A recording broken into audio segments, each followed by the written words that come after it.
Comme son nom l'indique, Monsieur Mangas est un fan de manga. Dernier de la race des guerriers mangas, il parcourt le mangaverse à la recherche d'œuvres à critiquer.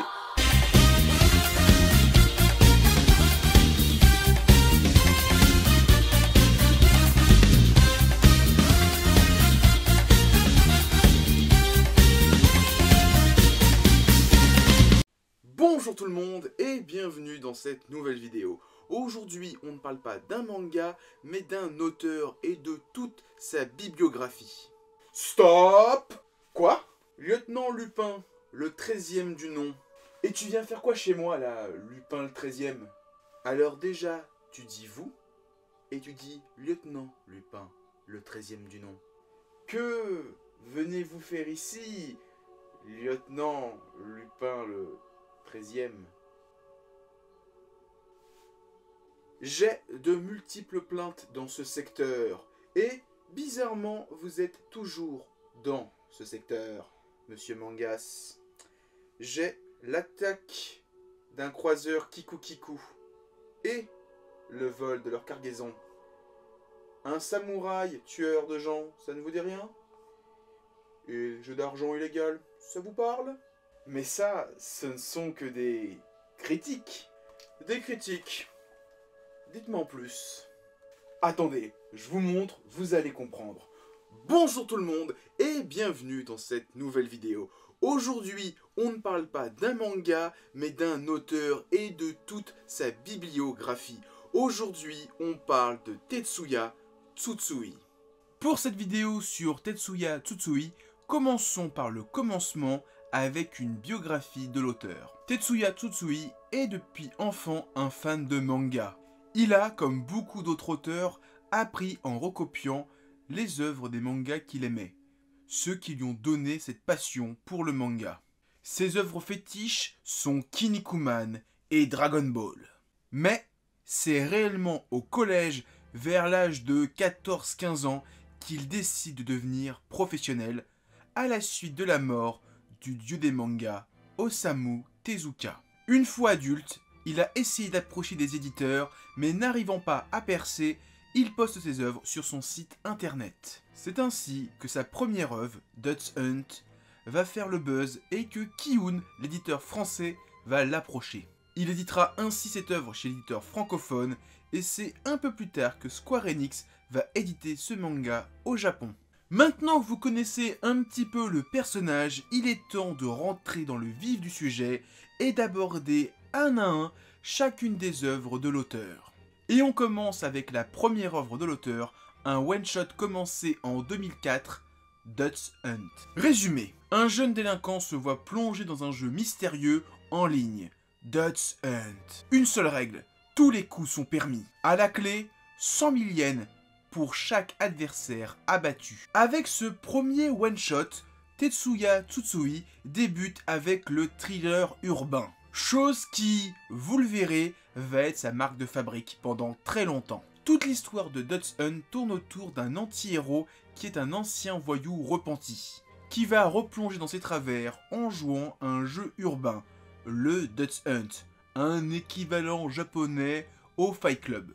Le manga met beaucoup en avant une technologie en expansion pour l'époque, les téléphones cellulaires. Et c'est vieux de 15 ans, donc oui, les téléphones ont beaucoup changé depuis, et ça fait un petit coup d'yeux. Dutch Hunt, c'est le genre de manga où je peux pas trop m'étendre, car c'est un one-shot de 200 pages. Forcément, là où j'aimerais aborder certains points du titre, eh ben, ça serait le spoiler. Notamment qu'il y a un gros retournement de situation à la fin du dernier quart du manga, et j'en dirai pas plus, mais honnêtement, si vous accrochez à ce titre, vous risquez d'aimer beaucoup Tetsuya Tsutsui. Allez, j'en dis pas plus, manga suivant. Nous sommes maintenant en 2005. Tetsuya Tsutsui est toujours chez Square Enix, il est toujours chez Kiun en France, et il sort un nouveau one-shot, Reset. Votre vie est un échec. Appuyez sur Reset. Comme une condamnation à mort, cette injonction mystérieuse pousse au suicide les joueurs du jeu en ligne Dystopia. Junsuke Kitajima, un jeune hacker de génie au service du gouvernement, va tenter d'élucider cette série de crimes étranges, en menant une enquête périlleuse dans le monde du virtuel. Reset s'est sorti 1 an après Dutch Hunt. Cette fois, l'auteur nous plonge dans le quotidien d'une femme au foyer dans une tour d'habitation japonaise. On vit ainsi le quotidien d'une jeune femme au foyer qui s'ennuie ferme, mais aussi l'émergence d'Internet dans tous les foyers. Et encore une fois, le coup de vieux que tu te prends avec l'évolution de la technologie en une quinzaine d'années. Tout le principe du manga, c'est qu'il y a un jeu en LAN. Alors, en gros, pour faire simple, un LAN, c'est un réseau local. Ça veut dire Local Area Network. Et donc, ce jeu en LAN est tellement réaliste et violent que les gens n'arrivent plus à discerner le réel de l'imaginaire. Chose qui fait rire quand on repense un petit peu au début de Pokémon Go, avec les joueurs qui étaient tellement à fond dans leur jeu, qui se retrouvaient piégés, qui tombaient dans des rivières. C'était très con et très drôle. Reset, c'est encore une fois un titre qui est très intéressant, que je vous conseille de lire pour découvrir l'auteur, car ça reste un one-shot. Donc je vais encore une fois pas trop m'étendre sur les titres parce que j'ai pas envie de vous le spoiler.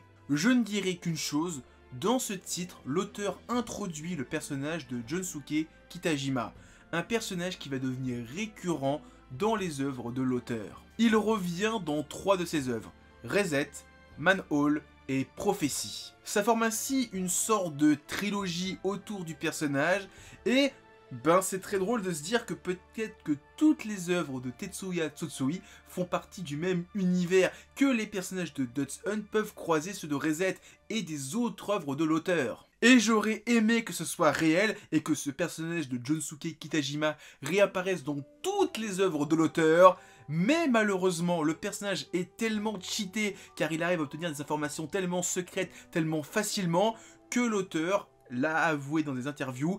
Il l'a retiré parce que ça enlevait tout challenge aux intrigues. Allez, on passe au manga suivant. Manhole est un manga de 3 tomes sorti juste après Reset, toujours publié chez Square Enix au Japon et chez Kiun en France. Résumé, un homme nu déambule hagard dans une allée marchande de la ville de Sasahara. Soudain, il s'écroule, terrassé par un virus aussi mystérieux que meurtrier, la filariose. C'est peut-être le début d'une contamination de grande envergure qui risque de décimer la population nippone. Après 2 one-shots, Tetsuya Tsutsui se lance dans un récit un peu plus long de 3 tomes. Cette fois, fini les nouvelles technologies, fini les téléphones, fini Internet. Là, on parle de contamination, on parle de virus, on parle de moustiques. Ah, c'est super, ça colle avec l'actualité, avec le coronavirus. Comme dans Reset, on est sur une enquête policière, mais cette fois, c'est pas une petite histoire qui touche un quartier résidentiel. Non!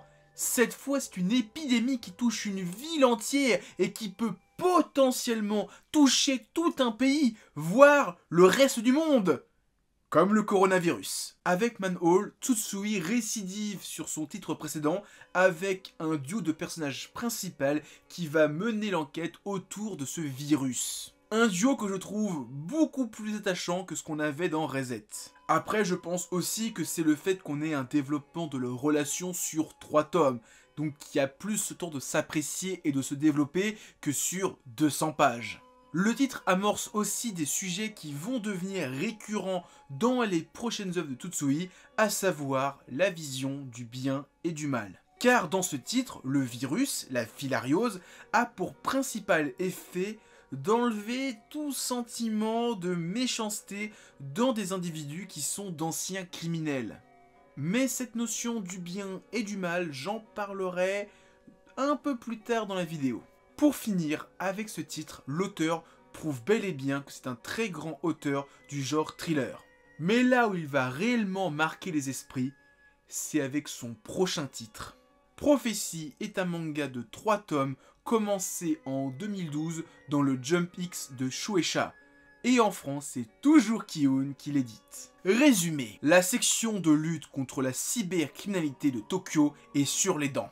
Un individu coiffé d'un masque en papier journal poste sur internet des vidéos menaçantes où il prédit les pires crimes.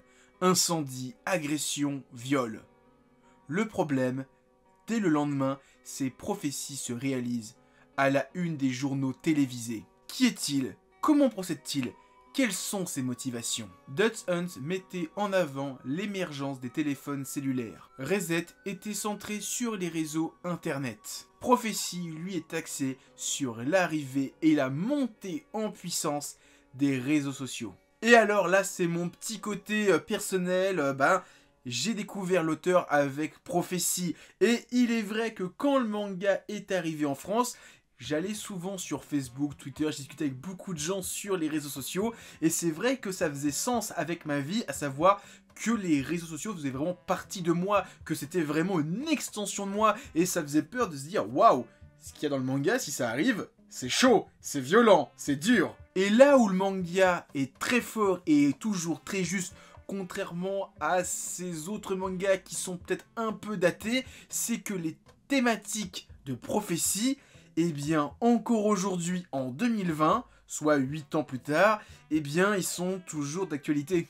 La dangerosité d'Internet, le fait que toute notre vie privée peut être exposée sur des réseaux sociaux et utilisée par n'importe qui, ça fait peur. Prophétie, c'est limite un épisode de Black Mirror avant l'existence de Black Mirror. Et comme je le disais juste avant, par rapport aux thématiques qui commencent à émerger en Tetsuya Tsutsui, que ce soit Manhole, Prophétie ou son prochain titre Poison City, les personnages, qu'ils soient les protagonistes ou les antagonistes, ont toujours pour objectif de rendre le monde meilleur. Le parasite de Manhole veut enlever la criminalité dans les gens. Paperboy veut rétablir de l'ordre sur internet et sur les réseaux sociaux. Et dans Poison City, le comité de censure veut censurer des œuvres qui paraissent néfastes. Et tout ça, ça nous remet en question et ça nous fait nous questionner sur les notions de bien et de mal.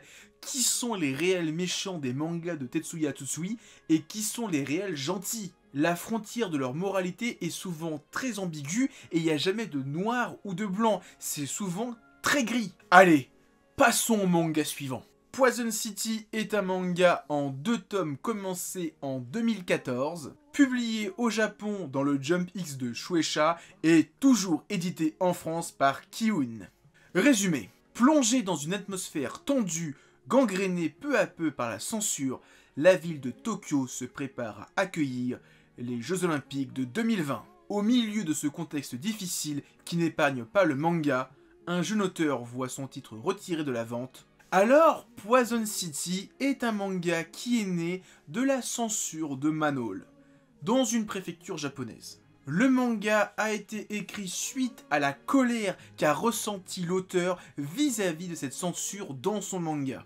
Et comme ces précédents titres qui partent d'une chose qui existe dans notre monde et qui est ensuite déformée et amplifiée, à l'instar de Black Mirror, Tetsuya Tsutsui va prendre cette idée de censure et l'amplifier au Japon tout entier. Imaginez maintenant un Japon où les mangas sont catalogués en fonction du nombre de pages violentes. Une page de trop avec un peu trop de sang, un personnage blessé ou un nichon qui apparaît, et d'un coup votre manga est censuré, caché des rayons, voire totalement supprimé.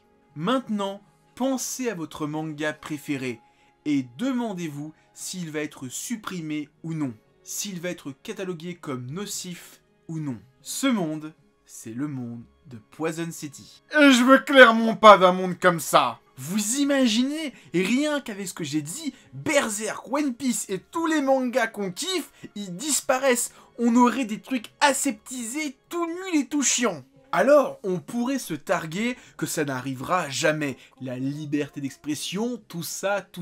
C'est vrai. Mais vous connaissez le Comics Code Authority, car le manga fait un parallèle entre cet événement du monde du comics qui a vu un grand nombre de comics underground disparaître dans les années 60. Cet événement n'a que 60 ans.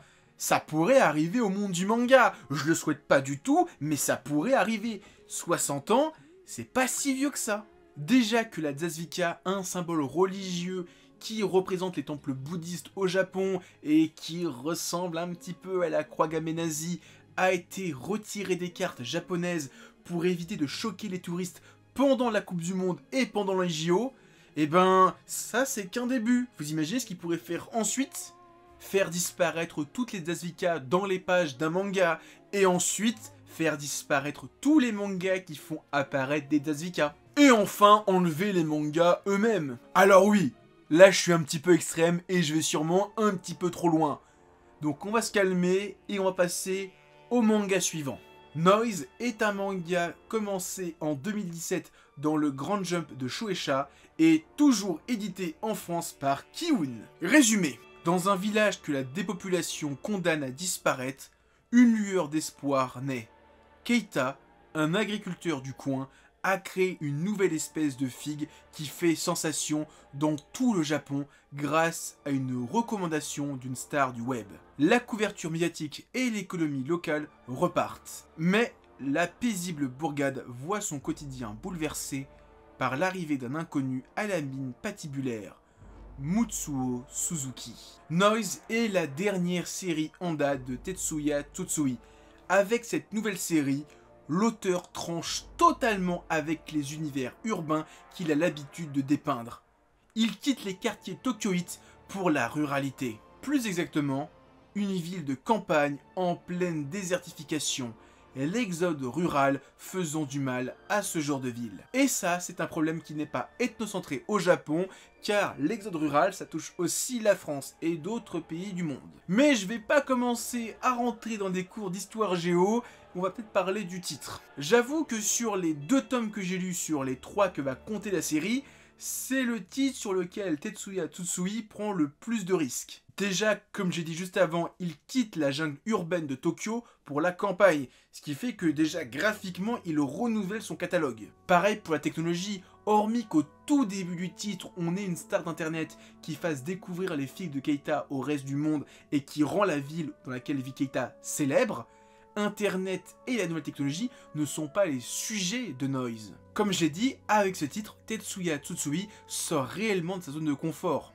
Il quitte la jungle urbaine de Tokyo pour la campagne, et même son sujet de prédilection, les nouvelles technologies, n'est vraiment pas le sujet principal de cette œuvre. Hormis qu'au début du titre, Internet soit la solution à la désertification de la ville, avec une star du web qui va faire découvrir la fille de Keita aux yeux du monde, toute l'intrigue ne s'articule pas autour de la technologie, il n'y a même pas de critique de la nouvelle technologie. Et la star du web, au début du récit, personne n'en parle, c'est même pas les gens qui disent « Ah, à cause de lui, c'est la merde, franchement, il fait chier ». Non, le titre ne parle pas de nouvelles technologies. Il n'est pas à Tokyo, franchement, je trouve que Tetsuya Tsutsui a pris des risques sur ce titre. Après, il y a quand même un gros thème dans ce manga, c'est la peur de l'étranger. Car au début du récit, il y a un nouvel arrivant dans la ville qui inspire la méfiance des habitants locaux. Et ça revient à ce que je disais plus tôt, la frontière de la moralité entre le bien et le mal et son ambiguïté. Parce que vous allez voir avec ce qu'on a dans les 2 premiers tomes, je suis pas vraiment sûr de dire qui sont les réels héros gentils paladins blancs de ce titre. Voilà, on a fait le tour de toute la bibliographie de Tetsuya Tsutsui. Il est temps maintenant de parler de son style. Alors j'ai survolé 15 ans de la vie de Tetsuya Tsutsui à travers une quinzaine de titres. Et autant son style n'a pas réellement changé en 15 ans, il s'est juste affiné et peaufiné, autant sa technique s'est réellement améliorée en 15 ans. Que ce soit en termes de découpage, d'ancrage et même de tramage, on sent réellement 15 ans d'expérience, ce qui fait que ce qu'on voit avec Dutch Hunt n'a plus rien à voir avec Noise. Le style de l'auteur me rappelle un petit peu ce qu'on avait dans Ikigami, mais avec un côté encore plus froid et glacial. On a des personnages, quand on les regarde, on a réellement l'impression qu'ils veulent te tuer. Ils ont des réelles gueules de tueurs. Et il y a aussi ce petit trait qui fait très règle, qui fait très droit. Tu sens vraiment que ça a été dessiné numériquement ou à la règle. Tu sens vraiment pas cette petite fibrilité de la main qui dessine, on va dire, à la volée. Là, tu sens vraiment que c'était fait à la règle. C'est très droit, très propre, très informatique. En conclusion, je vous conseille de vous intéresser à Tetsuya Tsutsui. C'est un auteur avec une petite bibliographie pour le moment. La totalité des œuvres qu'il a produites à ce jour, c'est une quinzaine de tomes au total. Si vous aimez les enquêtes policières, vous aimez les thrillers un petit peu glauques sans être pour autant morbide, franchement vous allez aimer Tetsuya Tsutsui. Et si vous aimez Black Mirror pour sa critique du monde moderne et de la technologie, putain, vous allez kiffer Tetsuya Tsutsui. Alors, vous avez compris? Intéressant, je dois le dire. Très intéressant. Vous voyez, il n'y a rien d'illégal dans cette pratique. Intéressant, très intéressant. Vous savez, j'ai quelques dossiers top secrets que j'aimerais bien voir critiquer. Ah oui, je reviendrai, mais je vous garde à l'œil.